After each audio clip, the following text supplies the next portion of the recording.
어제는 안동에 있는 보육원에서 11월 유스비전 미니 캠프가 있었습니다. 지난 3월 달에 가서 예배하고 어제 또 다시 가서 예배를 드렸는데요. 보육원은 어떤 곳입니까? 옛날은 고아원이라고 했어요.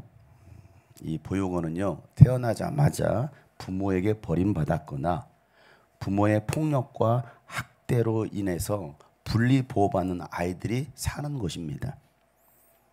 어제 갔더니요, 지난 3월 이후로 새로 들어온 아이들, 새로 태어난 아이들이 있었습니다. 이제 2개월, 8개월 정도 된 아이였습니다. 갔는데 목사님, 새로운 아이가 들어왔어요. 8개월 된 아이입니다 하면서 그 아이를 안고 저에게 보여주는데 그 아이가 저를 보더니 막 발을 동동 구르면서 엄청 소리를 내면서 좋아하는 거예요. 그러니까 그 모습을 봤던 선생님들이 깜짝 놀라고, 어머, 얘 봐, 이 아이 봐, 이 아이 봐, 얘가 너무 좋아하네, 막 팡팡 뛰는 거예요. 여러분, 버림받았다라는 그 아픈 상처와 또 부모 없이 자란 아이라는 이 사람들의 비뚤어진 시선, 제 고아래 엄마 아빠가 없대. 그로 인한 낮은 자존감, 그게 상처가 되고 세상을 향한 반감과 반항심으로 가득한 그 자아, 어디 기댈 것도 없고 소망도 없이 살아가는 그런 아이들, 어떻게 보면 보호소의 아이들 아닙니까? 그 아이들 정말 불쌍한 아이들일까요? 우리가 생각할 때 제 애들 참 불쌍하다 라고 생각하는데 정말 그 아이들이 불쌍한 아이들일까요? 달라지지 않을 것 같은 이 아이들에게 변화가 일어나고 웃음이 살아나고 원망과 불평 대신에 감사와 찬양이 흘러나온 그 아이들의 모습 속에서 저는 하나님의 비전을 보았어요. 아이들이 이렇게 모여서 막 찬양을 하는 겁니다. 여러분, 그렇게 되기까지는 변화받은 한 사람, 비전을 품고 좌로나 우로나 흔들리지 않고 하나님의 비전을 이루어가는 한 사람이 있었어요. 바로 그곳 보육원의 원장님이었습니다. 그 원장님은 15년 전 우리 유스비전 캠프에 와서 큰 은혜를 받고 그 후로 매년 여름과 겨울에 자녀들을 데리고 또 교회 학생들과 함께 캠프를 참여했습니다. 모든 휴가는 유스비전 캠프에 맞추는 거예요. 그러니까 항상 유스비전 캠프 일정이 언제예요? 그들의 관심사는 그거였습니다. 그래서 한 번도 빠지지 않고 유스비전 캠프에 매년 참여했습니다. 그리고 그렇게 되기까지 그들은 그곳에서 은혜를 받은 거였습니다. 그 은혜가 얼마나 컸던지 그 두 아들도 유스비전 캠프에서 은혜를 받고 신학을 하게 되고 지금은 열정적으로 교회에서 사역을 하고 있습니다. 가까운 인천에서 사역하고 있습니다. 제가 늘 하는 이야기, 은혜는 유스비전 캠프에서 와서 받고 다른 곳에서 하고 있네, 배신자들. 제가 그렇게 얘기를 하는데요. 그들이요, 다른 곳에 가서 사역을 열심히 하는데 저를 통해서, 유스비전 캠프를 통해서 와서 보고 배운 대로 사역하고 있더라는 겁니다. 목사님 덕분입니다. 다 그 아이들이 목사님 보고 자랐습니다. 왜? 그 아이들이 중고등학교 시절에 와서 은혜 받고 그렇게 달라졌거든요. 그리고 2020년도 코로나가 시작될 그 마지막 겨울 캠프에 참여하고 이분이 마지막 날에 저한테 오더니, 목사님 기도해 주세요. 갑자기 오더니 목사님 기도해 주세요. 그래서 제가 그런 말을 했더니 저는 기억도 안 나고, 갑자기요? 이렇게 말을 했다는 겁니다. 어제 저한테 해준 얘기 바로 그거예요. 갑자기요? 여기서요? 그러니까 나가다가 기도해 달라니까 무릎을 꿇고 기도를 받았겠죠. 제가 기도드렸어요. 하나님, 이 딸을 사용해 주시고 이 가정을 축복해 주세요라고 기도했어요. 그런데 그 2020년 1월 달 그 기도를 받고 나서 그 기도 응답으로 지금의 그 보육원 원장이 된 거예요. 들어갈 수 없는 자리에 자기가 그곳에 들어갔습니다. 그리고 두 아들을 하나님께 드렸더니 20여 명의 자녀들을 자기 호적에 두었어요. 두 아들을 하나님께 드리고 20명이 넘는 자녀들이 생긴 겁니다. 여러분, 절대 달라지지 않을 것 같은 아이들, 모두가 포기한 아이들을 2023년도부터, 코로나가 끝나고 나서 2023년도부터 이 아이들 어떻게 하면 달라질까? 내 힘으로는 안 돼. 어떤 교육으로 안 돼. 인성교육도 안 돼. 그러니 유스비전 캠프에 데리고 가야겠다 해서 목사님 이번에 아이들 유스비전 캠프 데리고 갑니다. 꼭 우리 아이들 정말 사랑하는 아이들이거든요. 특별히 더 관심 갖고 기도해 주세요 하고서 유스비전 캠프에 데리고 갔습니다. 그런데 그곳에 참석했던 아이들, 전혀 예수를 알지 못하던 아이들이 하나 둘 예수를 만나더니 변화가 일어나더라는 겁니다. 그리고 그 아이들이 캠프 이후에 자발적으로 모여서 찬양하고 예배하는 아이들로 달라지기 시작했더라는 거예요. 그게 한 달이 가더래요. 그리고 유스비전 캠프에 참석한 그 아이들을 중심으로 미국을 데리고 가서 여행을 시켜주고 미국 교회를 데리고 다니기 시작한 거예요. 아침에 일어나면 큐티부터 시작합니다. 미국 여행 자체가 얼마나 긴 여행인지 몰라요. 그런데 그곳에 가서 그 아이들이 변화를 받고 도대체 누가 그런 아이들 여러분 미국에 데리고 갑니까? 생각해 보세요. 여러분 안 가봤잖아요.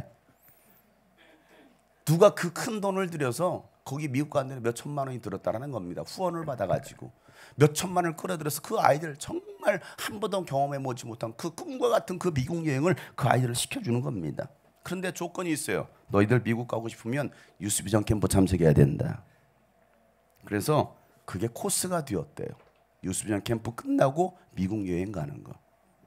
그런 놀라운 것은요, 아이들이 미국 가서도 앉았다 하면 자기들끼리 이야기하는데 유스비전 얘기하고 장영석 목사님 얘기를 하더라는 거예요. 왜? 캠프 끝나고 간 거니까. 온통 그 아이들 머릿속에는 유스비전 장영석 목사님. 그래서 그 미국에 계셨던 목사님이 하도 신기해서 왜 입만 열던 유스비전 미니스트리 그리고 장영수 목사님이 도대체 유스비전 미니스트리가 어떤 곳이냐고, 도대체 저 아이들이 말하는 장영수 목사님 도대체 어떤 분이라고 묻더라는 거예요. 그 원장님한테. 그래서 저에 대해서 소개하기를 다음 세대를 사랑하고 다음 세대들을 위해서 목숨 건 목사님입니다라고 소개해 줬다는 겁니다. 그 목사님이 올해 이번에 9월이었나요? 이 보육원을 방문했어요. 미국에서 와서 보육원을 방문했습니다. 진짜 이 아이들이 한국에 와서도 달라졌나? 와서 봤는데 정말 그 아이들이 달라진 모습, 모여서 찬양하는 모습, 그 모습을 보면서 감격의 눈물을 흘리시다라는 겁니다. 보육원 아이들이, 옛날로 말하면 고아원 아이들이, 저 아이들이 저렇게 달라진다고? 저 아이들의 표정 속에 저렇게 밝은 모습이 있다고? 어떻게 저렇게 된 거야? 그러면서 그 아이들의 변화된 모습을 보면서 그 목사님이 눈물을 흘리더라는 거예요. 그리고 아이들의 소원대로 또 원장님의 기도대로 응답받은 그 예배당에서 이번 미니 캠프를 한 거예요. 3월 달에는 1층 도서관에서 예배했습니다.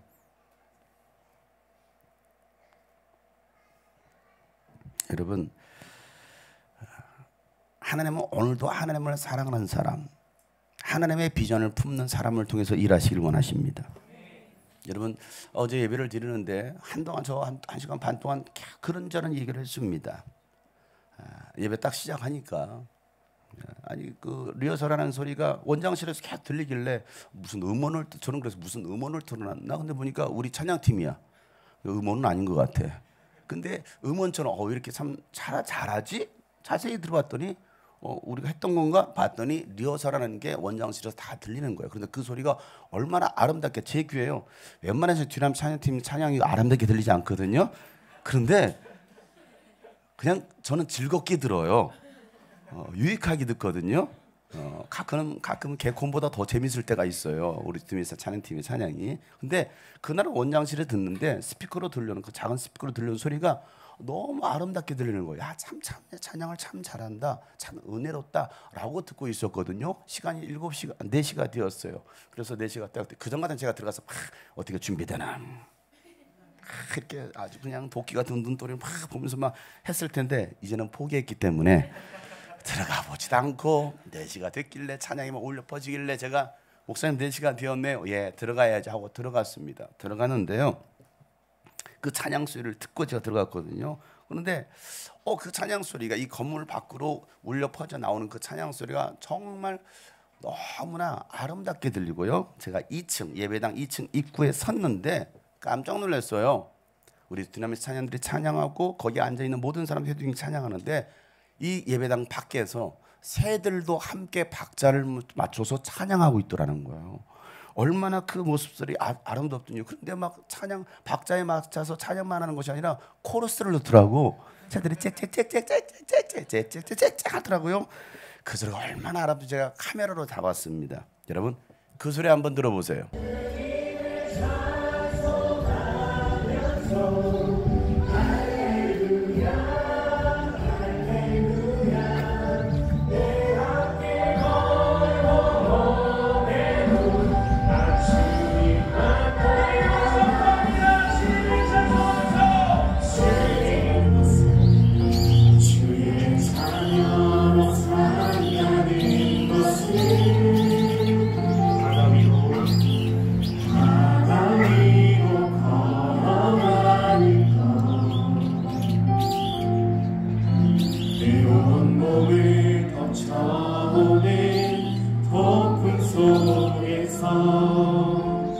잠잠히 주 바라보 때론 불 가운데 때론 불 가운데 휩싸일 때도 오픈 가운데 무너질 때도 주님 내 곁에 함께 하시네 가장 가까이 우리 고백할까요? 때론 불 가운데 휩싸일 때도 때론 불 가운데 휩싸일 때도 폭풍 가운데 무너질 때도. 여러분은 그냥 새들의 소리로 들리나요? 아니면 꽃들도 벌들도 새들도 주를 노래하네 여러분 그렇게 들리시나요? 제 귀는요 새들이 너무 함께 막 즐겁게 찬양하는 거예요. 그 아이들의 달라진 그 아이들의 모습 그리고 하나님의 비전을 품었던 그 한 사람의 그 모습에 감동을 받았던 그 목사님은 미국 교회에서 이 2층 교회를 짓는데 헌금을 한 거예요. 1억이 넘는 돈을. 그리고 그곳에서 예배를 드린 거예요, 여러분.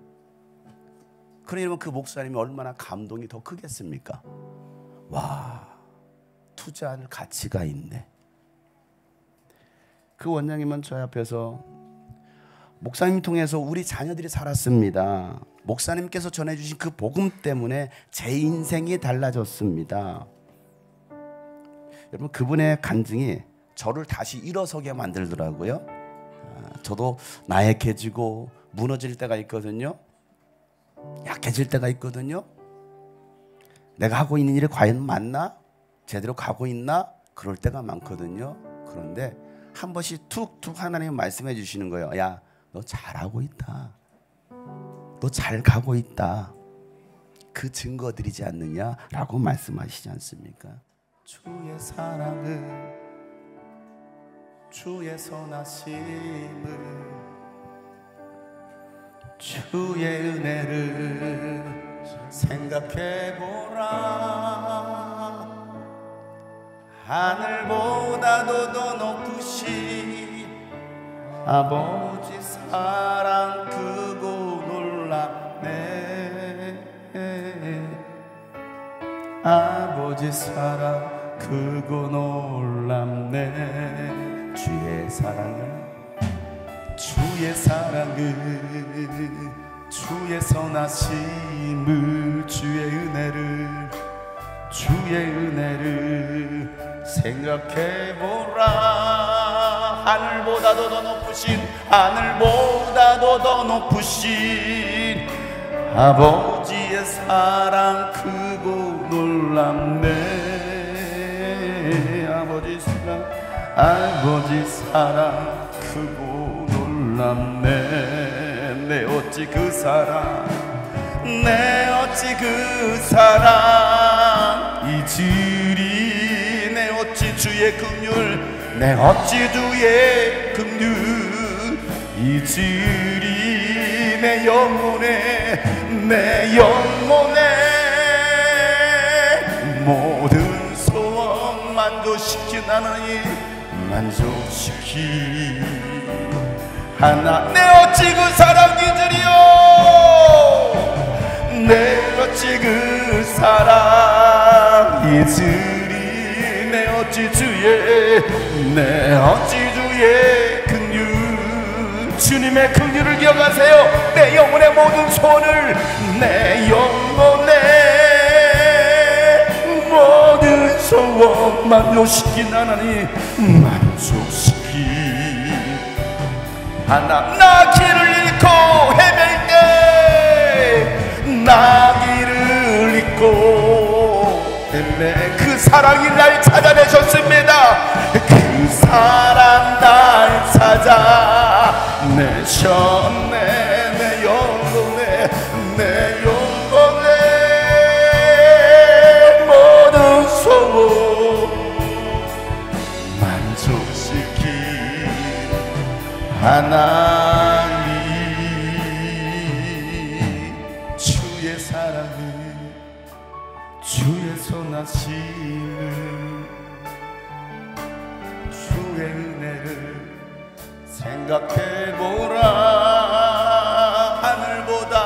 하늘보다도 더 높으신 아버지의 사랑 크고 놀랍네.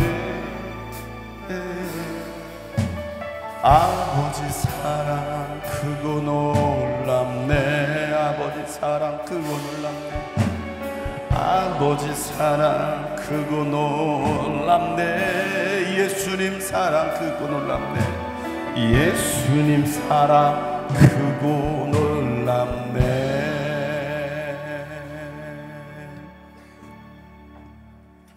우리는 하나님의 사랑이 아니고선, 하나님의 은혜가 아니고선 우리는 한시도 살 수가 없는 존재들입니다. 여러분은 지금까지 살면서 잊지 못할 고마운 사람이 있습니까? 이 사람만큼 내가 꼭 이야기하고 싶다라고 생각드는 사람이 있나요? 나는 누군가에게 어떤 사람으로 기억되고 있을까요? 나 장용성이라는 이 사람은 과연 어떤 사람으로 기억되고 있을까? 누군가 나를 다른 사람에게 소개한다면 나는 어떤 사람으로 소개될까? 여러분은 어떤 사람으로 소개될 거라고 생각하십니까? 저 사람 욕쟁이, 저 사람 참 착한 사람, 저 사람 참 사랑이 많은 사람, 저 사람은 정말 섬기기를 잘하는 사람. 지난번에 청주에 말씀을 전하러 갔는데 그 교회 갔더니 그 담임 목사님이 저랑 같이 신학교를 다녔던 분, 같이 공부를 했던 분이더라고요. 모르고 갔어요. 20년이 넘는 세월이 흘렀기 때문에 저는 궁금했어요. 저를 초청했는데 저를 어떤 사람으로 신학생 때, 신학교 다닐 때 저를 어떤 사람으로 기억하고 계십니까? 라고 물었더니 그분이 하시는 말씀이, 목사님은요 매일 기도실에 들어가면 안 나오는 전도사님으로 소문났어요 라고 얘기하더라고요. 당연히 안 나오죠. 거기서 잤으니까. 전도사님은 늘 기도실에 들어가시는 분이야 라고 기억하더라는 거예요. 저를 그렇게 기억해 주시니까 얼마나 감사하던지. 제가 신학교를 다닐 때 어떤 분은요 저를 불의 사자라고 말을 해주는 분도 있어요. 전도사님 참 불의 사자입니다. 그래서 제가 지금까지 불을 쏟아내고 있습니다. 열불을 쏟아내고 있어요. 왜 그럴까요? 제 이름이 용성이지 않습니까? 왜냐하면 이 용자가 한자로 녹일 용자, 용암 쓸 때 하는 용자입니다. 녹일 용자, 불 같은 사람이라는 거죠. 여러분, 하나님의 말씀으로 사람들의 마음을 녹여서 하나님의 뜻을 이룬다. 이룰 성자의 뜻의 이름이 바로 용성이에요. 정말 좋은 이름이죠. 뜻보다 해석이 나은가요? 아니, 그게 그 의미라고요.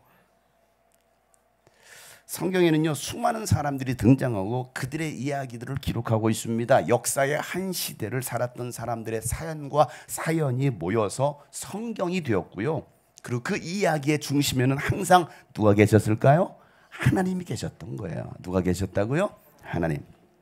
여러분, 세월이 흘러도 잊을 수 없는 감동을 전하는 아름다운 사람이 있는가 하면 다시는 기억하고 싶지 않은 사람, 내 기억에서 지워버리고 싶은 사람, 그 사람도 있어요. 그러지 않아요? 근데 잘 안 지워지네. 기억은요 여러분 뇌에 박히는 거거든요. 나는 어떤 사람으로 기억될까? 오늘 본문의 말씀은요 복음이 증거되는 곳이면 언제든지 함께 증거돼야 된다라고 예수님께서 말씀하실 정도로 특별한 사람의 감동적인 사연을 소개하고 있습니다. 도대체 어떤 일이었길래 예수님이요 이 이야기를 복음과 함께 전하라고 하셨을까요? 복음이 증거되는 곳에서는 항상 이 사람의 이야기도 소개해줘라라고 말하고 있습니다. 여러분, 복음과 함께 전하라는 것은요, 복음을 설명하는 데 있어서 중요한 의미가 있는 사연이라는 겁니다. 그래서 이 복음서를 기록한 마태, 마가, 누가, 요한은요 이 사연을 빼놓지 않고 다 기록합니다. 다 기록해요. 여러분, 예수님 사역의 최고의 절정을 향하는 십자가의 죽음을 앞둔 유월절 전에 있었던 이 아름다운 일, 아름다운 사람의 이야기, 눈물과 감동이 있는 그 이야기 속으로 우리가 한번 들어가 봤으면 좋겠어요. 예수님은요 자신의 뜻을 이루려고 이 땅에 오신 분이 아니십니다.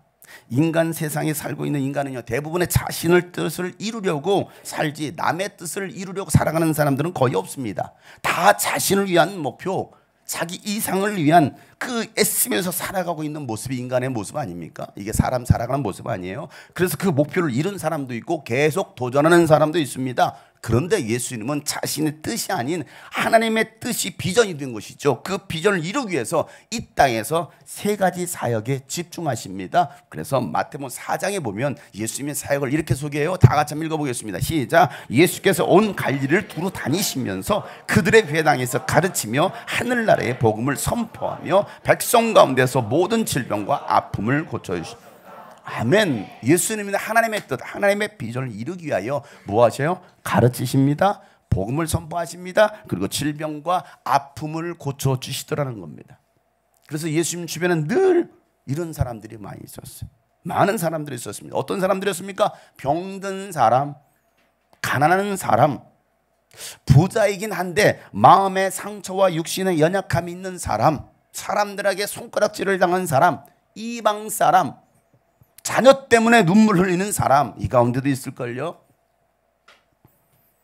고아와 과부들, 배우지 못한 사람, 자랑할 것 아무것도 없는 사람, 이런 사람들이 다 예수님을 따라다니는 거예요. 여러분, 당시 엘리트층이라고 했던 사람들은요 대부분 예수님을 시기하고 죽이려고 했습니다. 속된 말로 잘 나가는 사람들, 똑똑한 사람들은요 예수님을 죽이려고 했습니다. 자기 이성적으로 자기 종교관에 맞지 않으니까 예수를 핍박하고 죽이려고 했고 이단시했습니다. 그들은 예수님을 죄인들의 친구라고 조롱도 합니다. 자, 누가복음 7장 34절 말씀에 인자가 와서 먹기도 하고 마시기도 하니 너희가 말하기를 다 같이 시작. 보아라, 저 사람은 마구 먹어대는데요 세리와 죄인의 친구다. 자, 이들이 그런 말을 하는 겁니다. 죄인들의 친구네. 예수님의 발걸음은요 늘 가난한 사람, 병든 사람, 연약한 사람들을 향했습니다. 여러분, 오늘 말씀에 등장하는 이 여인도 이런 사람 중 한 사람이었습니다. 본문에서는요 이 여인의 이름조차 남기지 않고 그냥 한 여자라고 쓰고 있는 거예요. 오늘도 예배 몇 명의 여자들과 자석환, 김승원 이렇게 쓰고 기분 나쁘죠?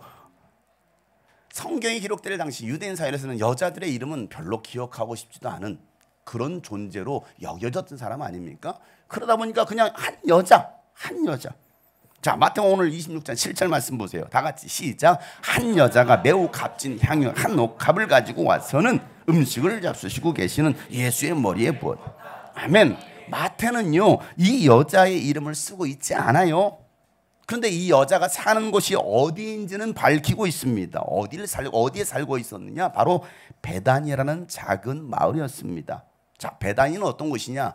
예루살렘 올리브산에서 동쪽으로 약 3km 지점 떨어져 있습니다. 그래서 걸어서 1시간 정도 걸어 내려와야 하는 곳이 바로 그 베다니라는 동네입니다.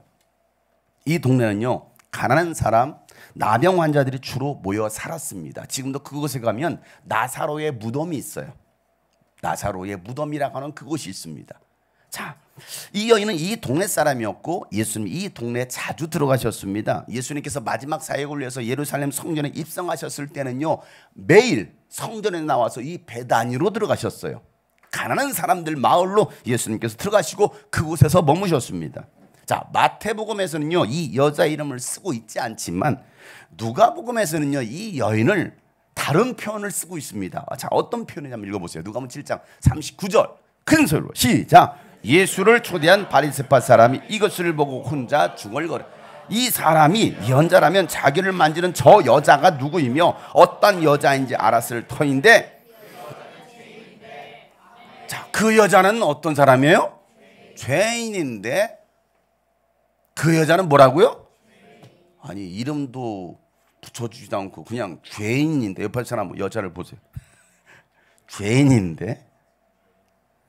자, 성경에는요, 그 여인이 어떤 죄를 지었는지는 밝히고 있지 않지만 사람들은 그 여인을 죄인이라고 했습니다. 그런데 그 죄인인 그 여인이 예수님께 향유를 붓고 자신의 머리카락과 눈물로 예수님의 발을 닦아드리는 겁니다. 그 모습을 지켜봤던 바리새인, 그 바리새인은요, 예언자라고 생각했던 그 예수의 태도가 이상한 거예요. 자기는 그 예수를 예언자라고 생각했거든요. 그런데 예언자라면서 왜 저러지? 이러고 있는 겁니다. 바리새인은요, 자신은 의인이라고 생각했고 거룩하다라고 여겼습니다. 죄인과는 함께할 사람이 아니라고 생각했습니다. 그래서 죄인과 거리두기를 하는데 예수님은 그렇게 하지 않는 거예요. 더군다나 죄인인 여인이 예수님의 몸에 손을 대도 내버려 두는 것입니다. 그게 이상한 거죠. 진짜 예언자 맞나? 이 생각을 하는 겁니다. 여러분, 교회 안에도요, 이런 바리새인과 같은 사람들이 있습니다. 자신은 옳고 다른 사람은 옳지 못하다라고 생각하는 사람, 나하고 맞지 않는다라고 생각하는 사람들. 그래서 그런 사람과는요, 거리를 두는 거예요. 저 사람은 나하고 맞지 않아. 난 저 사람과 좀 가까이 하고 싶지 않아. 여러분, 남의 눈 속에 있는 티는 보면서 자신의 눈에 있는 들보는 보지 못하는 사람, 바리새인 아닙니까? 교회 안에 없습니까? 여러분, 누가 죄인입니까?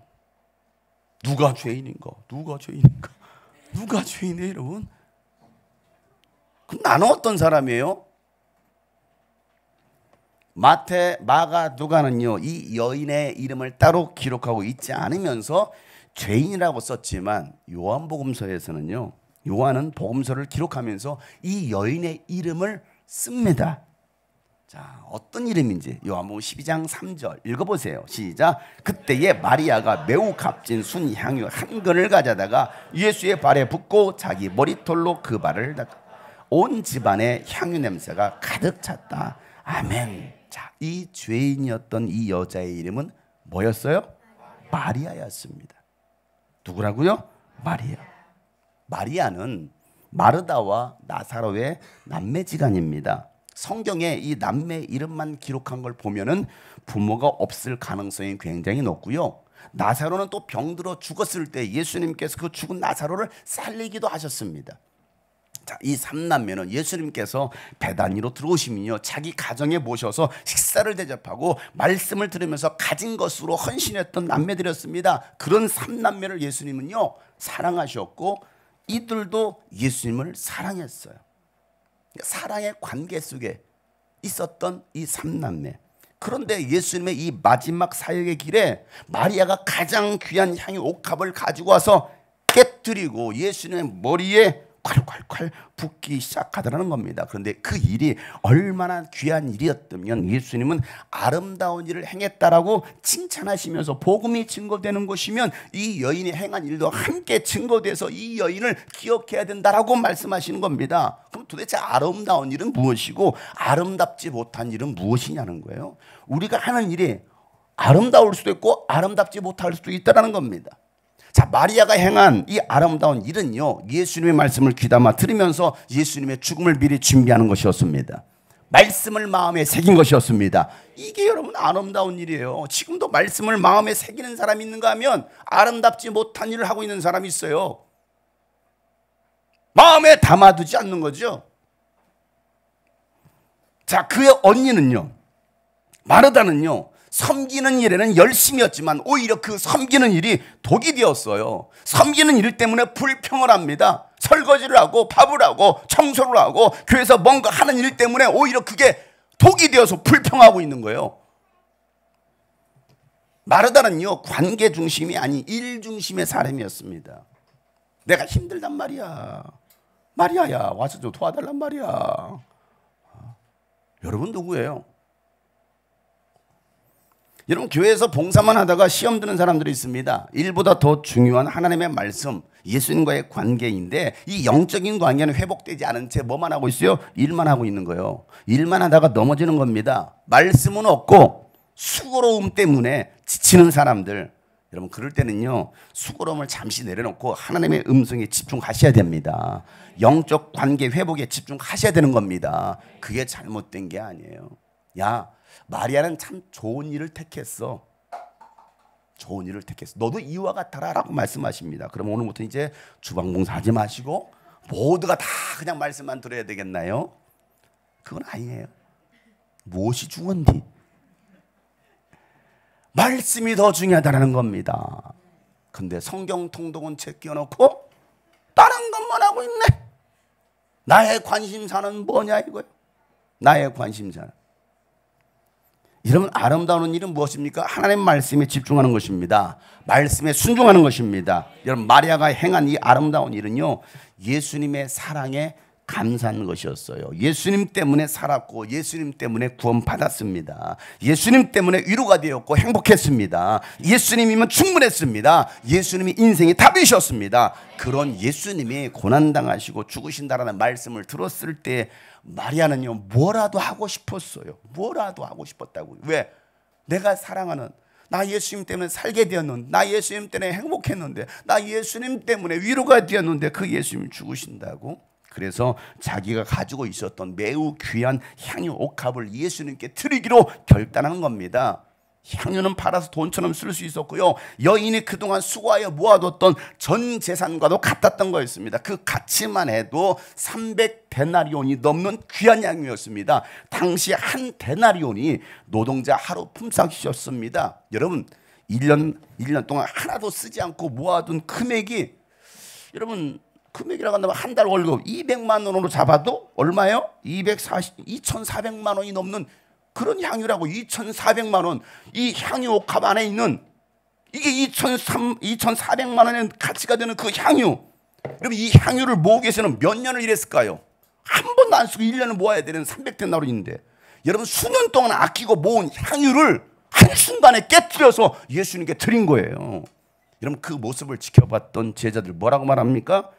아깝다라는 거예요. 왜 낭비하냐? 왜 허비하냐? 그러면서 그 예언을 책망하라고 예수님께 조언합니다. 예수님 저 여인을 책망하셔야 되지 않겠습니까? 아이고 아까워, 아이고 아까워. 저게 어떤 돈인데? 아이고 아까워. 낭비하고 있네. 허비하고 있네. 오늘도 이곳에 와서 2시간 앉아있는 거 허비라고 낭비라고 생각하는 사람이 있고요. 여러분이 드리는 헌금 허비와 낭비라고 생각하는 사람이 있을 수 있어요. 마태복음 14장 4절 5절 말씀에 그렇게 몇몇 사람이 화를 내면서 자기들끼리 말하길 다 같이 시작. 어찌하여 향유를 이렇게 허비하는가? 이 향유는 300데나리온 이상에 팔아서 그 돈을 가난한 사람들에게 줄 수 있었겠다. 그리고는 그 여자를 나무라.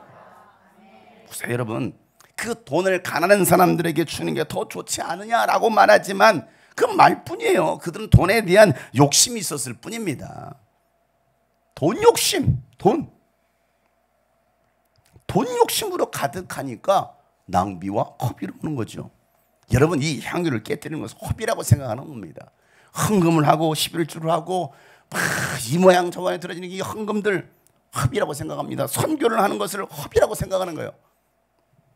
아니 한국에도 어려운 사람들이 이렇게 많은데 아니 우리 교회도 오는 사람들이 많이 있지 않습니까? 왜 그 큰 돈 들여서 해외 선교를 나가십니까?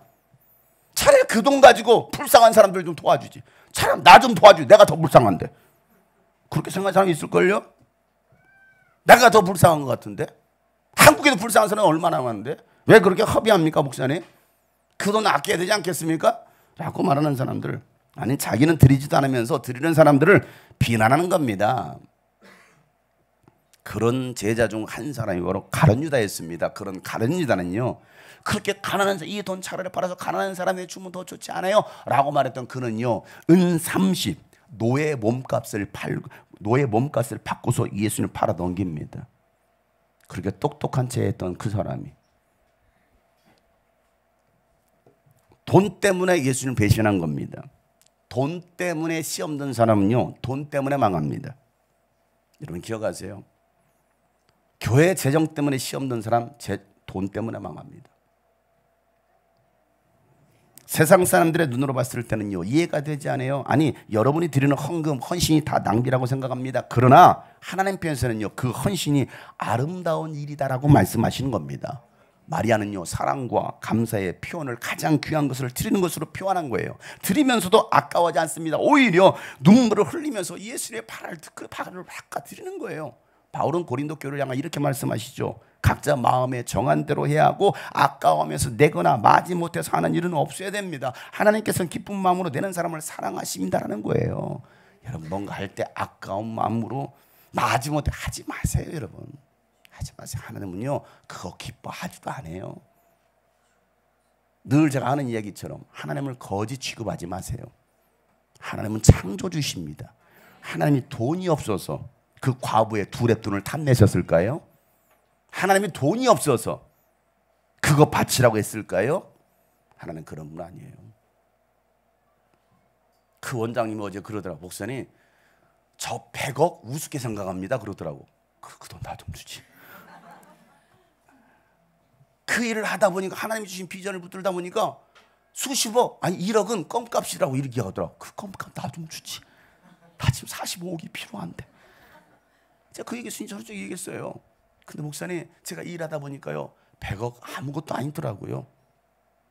하나님이 일하는데, 영혼 살리는데 아무것도 아니더라고요. 근데 그분이 돈이 있는 게 아니에요. 자기가 진짜 100억 있다라는 게 아니고요. 얼마든지 하나님이 일할 수 있으면 하나님은 100억도 붙여주신다라는 거예요. 여러분, 어떻습니까? 사람들은 저 뭐 하는 거야? 아니, 내면서도 아깝다고 여기시는, 너무 좀 그러지 않습니까, 여러분? 하나님은 기쁨으로 내는 사람들을 하나님 사랑하신다. 그 기쁨으로 내는 게 2렙돈이라 할지라도 3,000원이라 할지라도 5,000원이라 할지라도, 아니, 부자는 많은 가운데 일부를 냈습니다. 근데 예수는 그 부자가 낸 헌금을 기뻐하지 않아요. 별로 말하지 않습니다. 그런데 과부의 2렙돈, 왜? 그 2렙돈은 그 여인의 전 재산이라는 거예요. 가진 게 3,000원밖에 없어요. 여러분, 그 뉴스 들으셨습니까? 오래된 뉴스이지만 그 유치원, 자기 딸 유치원 체험활동 가는데 9,000원 그 내라고, 장갑이 9,000원 내라는, 그 9,000원이 없는 거야. 그 9,000원이 없는 게 너무나 아이에게도 미안하고 내 신세가 너무나 천향해서 그 아이 안고 아파트 뛰어내 자살했어요. 여러분들이 아무렇게나 쓰는 그 커피값 2,500원, 3,000원, 5,000원, 누군가에게는요, 그 돈이 생명과 같다고요. 여러분들의 핸드폰비 99,000원 아무것도 아닙니까, 여러분? 니들이 뭔데 그 비싼 돈을 내가면서 왜 그런 핸드폰을 쓰고 있느냐고. 나는 이해가 안 가는 거야. 그게 1,000원이 얼마나 귀한데. 제가 어떻게 사는지를 그 원장은 대화를 하는데, 목사님 그렇게 사세요? 그렇게까지 사세요? 네, 저 그렇게까지 살아요. 몰랐어요. 1,000원 한 장이 얼마나 귀한데 니들은 귀한 걸 모르잖아. 아이폰 사줘. 그걸로 떼쓰고 안 사지 왜? 니들이 뭐라고 무제한 요금제를 써가면서 그렇게 쓸데없는 것들을 보고 낭보하니? 하나님의 꿈도 아무런 목표도 비전도 없는 놈들이 말이야. 무가치한 인생 아니에요? 예수님은요, 그 과부의 2렙돈, 누군가는 그 9,000원이 없어서 자살했는데 얼마나 비참해요. 그 부모의 안타까운 심정을 아느냐고요.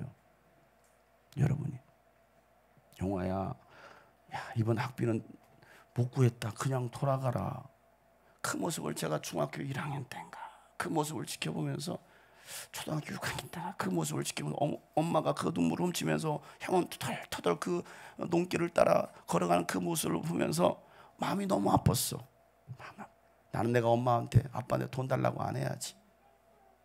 내가 용돈 달라는 소리를 해본 적이 없어요. 내가 벌어 써야지. 그러니까 그때부터 일을 악물고 제가 일하기 시작하는 거예요. 제가 여러분 왜 목회하면서 노가다 현장판을 뛰어다닙니까? 제가 왜 철을 메고 왜 시멘트를 메고 5층까지 한 번도 안 쉬고 그 시멘트를 메고 올라갔을까요? 개척하면서도 왜 페인트를 칠하면서 온몸에 막 페인트를 다 묻혀가면서 왜 제가 그렇게 일을 했을까요? 그러면서도 아쉬운 소리 해본 적 없고 도와달라는 소리 해본 적 없고 원망해 본 적 없어요. 오히려 부모님께 감사했어요. 감사해요. 나를 낳아주신 것만도 감사하고 지금까지 가르쳐 주신 것만도 감사하다고. 우리 자녀들이요, 감사가 회복되길 바랍니다. 핸드폰 요금 다 바꿔. 다 바꿔. 무슨 자격으로 그런 요금제 쓰냐고. 기본 요금 11,000원짜리로 바꿔 다. 무슨 자격으로. 그래서 얻어지는 게 뭐가 있느냐고. 부모들도 잘 들으세요. 자녀에게 공급해 주는 게 그게 독이 될 수 있다는 거예요. 절대 그 아이들에게 유익한 게 아니에요. 독이 되는 것은 잘라버려야 되는 거 아니에요?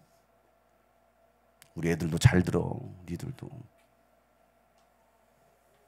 어떻게 살아야 되는지를. 여러분, 신앙은요 억지로 마지못해 인색함으로 하는 게 아니에요. 기쁨으로. 하나님은 그런 자들을 기억하신다라는 겁니다. 마리아는요 자신의 모든 것이 다 주님의 것이라고 인정했습니다. 사랑하는 만큼 아낌없이 다 드리고 싶은 거 아닐까요? 사랑하면. 그래서 여러분 연애하고 결혼하는 거 아니에요? 그래서 내 모든 것을 다 줘야지. 이게 결혼 아닙니까? 그런데 여러분, 그 모습, 흘기는 눈으로 바라보는 사람이 있어요. 지금도 흘기는 눈으로 저를 째려보는 사람이 있어요. 오늘 왜 목사님 저렇게 설교하지? 방금 했던 내용은 원고에 없었던 내용이에요, 여러분. 원고에 없었던 내용이 한 5분 동안 했던 겁니다. 그러니까 저기 설교 영상 편집할 때 편집하지 마세요. 그대로 내보내세요. 여러분, 흘기는 눈으로 봤던 이 바리새인은요, 이 여인의 행동과 예수님의 반응이 이해가 되지 않는 거예요. 그런 바리새인을 예수님은 책망하십니다. 예수님을 자신의 집으로 초대는 했습니다. 초대하면서 식사도 대접합니다. 그런데 그에게는요 감사와 사랑과 헌신의 마음은 없었던 거예요. 그럼 왜 초대했을까요? 나도 이런 위대한 랍비를, 예언자를 내가 우리 집에 초대했어. 내가 우리 목사님 초대했어. 내가 한턱 쐈어. 잘했다. 그거였을까요? 누가복음 7장 44절 보세요. 그런 다음에 그 여자에게로 돌아서서 시몬에게 말해, 너는 이 여자를 보고 있는 거냐? 내가 네 집에 들어왔을 때 너는 내게 발 씻을 물도 줄지 않았고, 그러나 이 여자는 눈물로 내 발을 적시고 자기 머리털로 닦았다. 너는 물도 주지 않았다는, 최소한도 자기 하인을 통해서 발이라도 씻겨줘야 될 텐데, 귀한 손님을 맞아들었는데 너는 내게 발 씻을 물도 쳐도 주지 않았다는 거예요. 너는 내게 입 맞추지 않았으며, 인사도 안 난 거예요. 왜 최단지 모르겠어요. 이 말씀을 보면 제가 그렇게 무시를 당하면서 집회를 다닌 데가 굉장히 많거든요. 정말 제가 말할 수 없는 무시를 당하면서 집회를 하러 다닙니다. 강사로 초빙받았는데, 내가 이렇게 무시당하면서까지 내가 이곳에 와서 설교를 해야 되나? 이런 게요 참 많아요.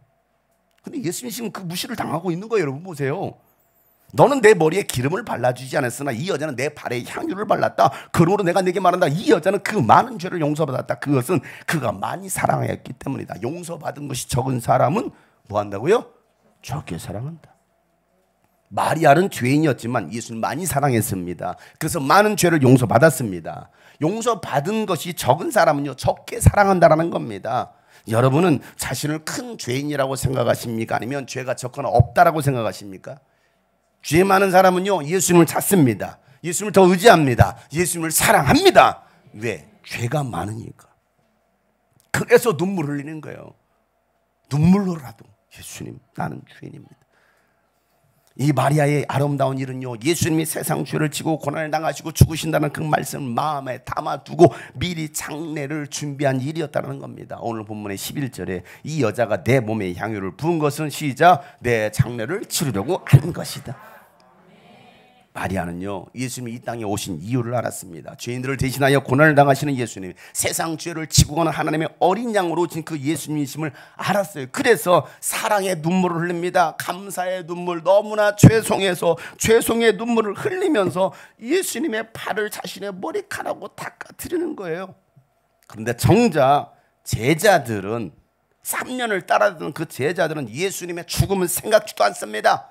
예수님께서 고난을 당하시고 죽으신다라고 하셨을 때 수지자라고 했던 그 베드로는요, 예수님의 멱살을 잡으면서 죽으면 안 된다고 호통을 치고 있습니다. 멱살을 잡으면서.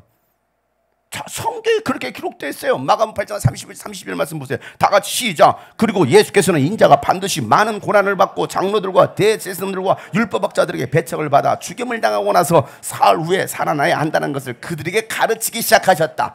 예수께서 드러내고 이 말씀을 하시니 베드로가 예수를 바싹 잡아당기고 그에게 항의하. 아멘. 뭐 했다고요? 바싹 잡아당긴 거예요. 예수님 이리 와보세요. 이게 아니야. 멱살을 잡고 바싹 잡아당긴 게 아니, 그리고 항의하더라는 거예요.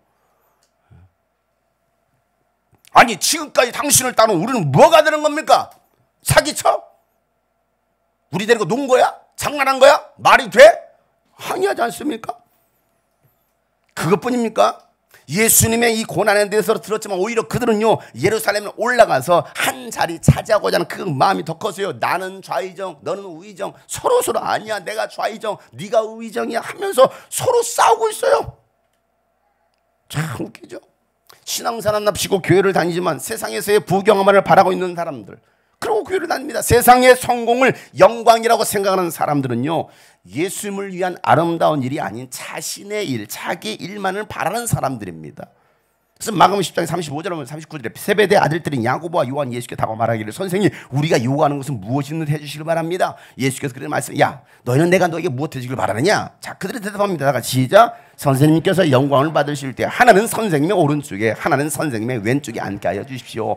예수께서 그들에게 말씀하셨다. 너희는 너희가 구하는 것이 무엇인지를 모르고 있다. 내가 마시는 잔을 너희가 마실 수 있고 내가 받는 침례를 너희가 받을 수 있느냐? 그들이 그에게 말했다. 할 수 있습니다. 예수께서 그들에게 말씀하셨다. 내가 마시는 잔을 너희가 마시고 내가 받는 침례를 너희가 받을 것이다.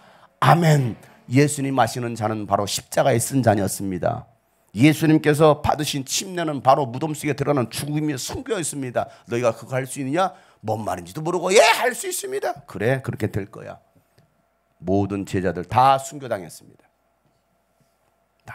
여러분 하실 수 있어요? 어떻게 예수님의 잔 마시겠습니까? 아멘을 못 하시네. 예수님 받으신 침례 받으시겠습니까? 사랑하는 성도 여러분, 여러분은 어떤 영광을 바라십니까? 무엇을 구하십니까? 마리아처럼 예수님을 위해 아름다운 일을 하는 사람이 되시길 바랍니까? 아니면 자기를 위한 일을 하기를 원하십니까? 복음은요, 영혼을 구원하는 일입니다. 죄인이 용서받았다는 소식을 전하는 게 복음입니다. 죄와 저주가 예수님 때문에 해결되었다는 소식이 바로 복음입니다. 그 일이 이루어지도록 예수님이 십자가에서 죽으셨고 부활하셨습니다. 이 모든 것을 위해서 마리아는요, 귀한 향유를 깨뜨리면서 예수님의 장례를 준비한 거예요. 예수님의 죽으심을 기억하고 그 아름다운 일, 아름다운 사람을 기억할 수 있도록 이 복음이 증거될 때마다 이 여인이 했던 그 모든 일도 함께 전해서 그 여인을 기억하라는 겁니다. 여러분이 그렇게 기억되는 사람, 아름다운 사람이 되시길 축복합니다. 개척을 하고 한 3개월 정도 되었을 때 한 분으로부터 연락이 왔습니다. 기도하는데 자꾸 제가 장용석 목사님이 생각이 나고 하나님께서 자꾸 말씀을 하시고 헌신해라, 헌신해라, 이 감동을 주시더라는 겁니다. 왜 자꾸 장용석 목사님이 생각나지? 뭘 헌신하라는 거지? 그래서 기도 물었대요. 하나님, 어떻게 헌신하면 돼요? 뭘 어떻게 헌신하면 됩니까? 라고 기도했더니 하나님 말씀하시기를, 야, 가장 귀한 것을 드려 라고 말씀하시더라는 거예요. 그래서 가장 귀한 거? 가장 귀한 게 뭐지? 생각했다는 겁니다. 그런데 그동안 적금해놨던 것이 떠오른 거예요. 그 적금은 자기 아이들이 초등학교에 들어갈 때 쓰려고 모아둔 적금이었다는 겁니다. 자, 그 자매님은요, 결혼한 지 8년이 되었는데도 자녀가 없었습니다. 자녀를 낳기 위해서 병원도 많이 다니고요, 돈도 정말 많이 어마어마하게 썼습니다. 한 5번 정도 병원에서 뭐 시술인가요? 해봤어요. 안 되는 거예요. 포기했습니다. 아, 이게 더 이상 안 되는구나.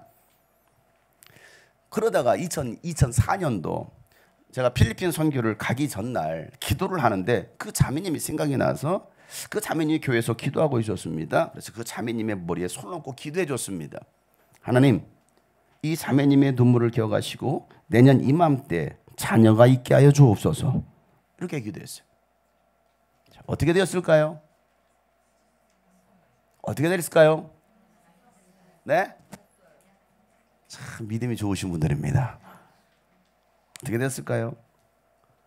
2달 뒤에 목사님 임신했어요. 임신했어요. 그리고 그 다음에 쌍둥이 딸을 낳았습니다. 하나님께서 자매님의 눈물을 보시고 한 번에 둘을 주셨어요. 한 방이면 끝나요. 하나님께서 쌍둥이를 주셨습니다. 그래서 그 쌍둥이 얼마나 애지중지 귀하게 키우겠습니까? 그러면서 이 아이들을 위해서 이 아이들 초등학교 들어갈 때 내가 써야지 하고서 적금을 들어놓은 거예요. 그런데 하나님이 그거 있잖아. 정말 귀한 거였습니다. 마치 과부의 2랩돈과 같은 그 귀한 거. 하나님께서 감동을 주시기를, 야, 헌금해. 장윤성 목사한테 보내라고 하더라는 겁니다. 그 자매님이요, 하나님께서 주신 감동대로 순종했습니다. 그렇게 연락이 왔어요. 여러분, 주님이 꿈꾸신 교회가 세워지도록 아름다운 일에 동참한 아름다운 사람이었습니다. 하나님은 오늘도 그 헌신된 한 사람을 찾고 계십니다. 예수님을 사랑하는 한 사람을 찾고 계십니다. 한 영혼이 구원받고 교회가 세워지고 열방이 주께 돌아오는 일에 삶을 드릴 한 사람을 찾고 계십니다. 그 한 사람이 여러분이 되시기를 예수로 축복합니다. 하나님이 찾으신 그 한 사람, 그 아름다운 한 사람, 아름다운 일을 할 그 한 사람, 여러분이 되시기를 여러분 축복합니다. 오늘 우리가 이렇게 한번 고백했으면 좋겠어요. 나의 삶을 드립니다. 나의 옥합을 깨뜨립니다. 주님 사랑합니다. 이게 우리의 고백되기를 소망합니다. 고백해볼까요? 나의 삶을 드립니다. 나의 옥합을 깨뜨립니다. 주님 사랑합니다. 아멘. 이게 오늘 우리의 고백되기를 소망하며 한번 이렇게 찬양해볼까요? 내게 주신 모든 것 주께 감사드리며 많은 재물보다도 복음을 선택하고 화려한 길 아니라 진리의 길을 걷는 거룩한 주의 자녀 되게 하소서. 다시 한번 내게 주신 모든 것 주께 감사드리며 내게 주신 모든 것 주께 감사드리며 많은 재물보다도 복음을 선택 화려한 길이 아니라 진리의 길을 건 거룩한 주 예수의 자녀 되게 하소서. 예수의 자녀 되게 하소서. 불의로 얻은 복은 당당히 포기하고 얻은 복은 당당히 포기하고 하나님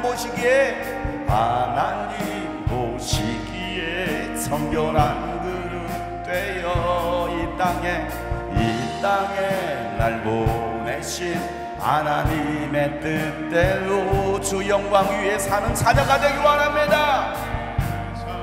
자녀 되게 때론 연약해져도 방황 않게 하소서. 세상 험한 파도에 낙심 않게 하소서. 이 땅에 시절 지날 때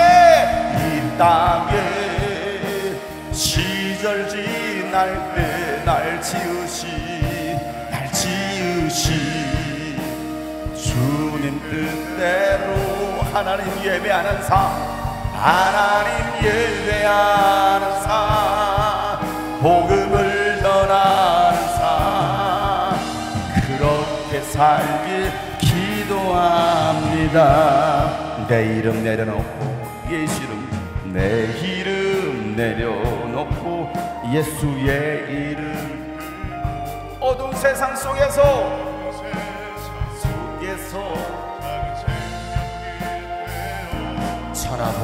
천하보다 소중한 한 영혼 살리는 삶 예수님 닮아가는 자녀 되게 때론 연약해져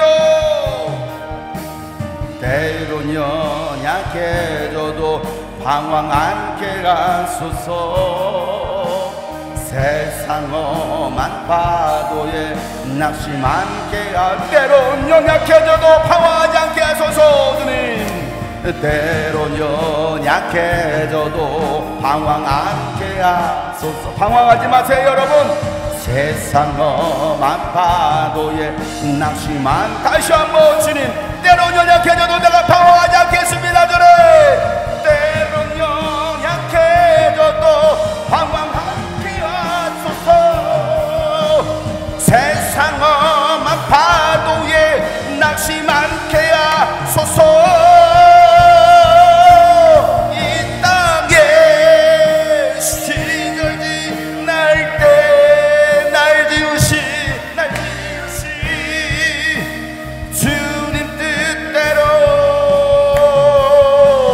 하나님 예배하는 삶 복음을 전하는 삶 주님 내가 그렇게 살기를 원합니다 우리에게 그렇게 소망을 갖고 두 손 높이 들고 이 땅에 시절 지날 때에 이 땅에 시절 지날 때 날 지으신 주님의 뜻대로 순종하며 나아갑니다 나의 삶을 드립니다 나의 향유를 깨뜨립니다 주님 하나님 예배하 전심으로 고백하세요 주님 나의 삶을 드립니다 다시 한번 이 땅에 시절을 지날 때 이 땅에 아름다운 일 아름다운 사람이 되세요 하나님 보시기에 아름다운 사람이 되세요 주여 내가 그 아름다운 일을 하길 원합니다 주의 말씀을 듣고 순종하며 나의 삶을 드리길 원하오니 주여 복음을 위한 삶을 살게 하여 주시옵소서 오늘 말씀을 기억하며 다같이 간절하게 부르죠 동서로 기도합니다 하나님 아버지여 예배하는 삶으로 복음을 전하는 삶으로 이 땅에 시절 지날 때 날 지으시 주님 뜻대로 하나님 예배하는 삶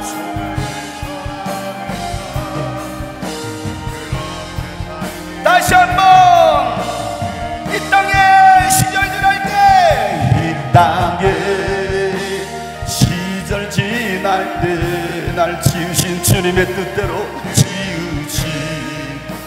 주님 뜻대로